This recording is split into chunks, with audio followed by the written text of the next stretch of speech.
சோலி முடிச்சு.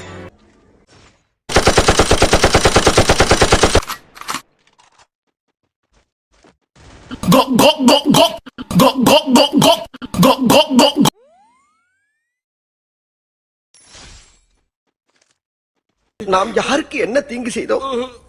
நமக்கு மட்டும் ஏன் இப்படி எல்லாம் நடக்கிறது? நீ வேணா சண்டைக்கு வாடா, நீ வேணா சண்டைக்கு வா, வாடா, வந்து பாடுறா, வந்து பாடுறா. சூனாப்பானா, சுப்ரீம் கோர்ட்டே வந்தாலும் உன்னை ஒண்ணும் பண்ண முடியாதுடா. இதை இப்படியே மெயின்டைன் பண்ணு. மறக்காம சர்ப்ரைஸ் பண்ணுங்க.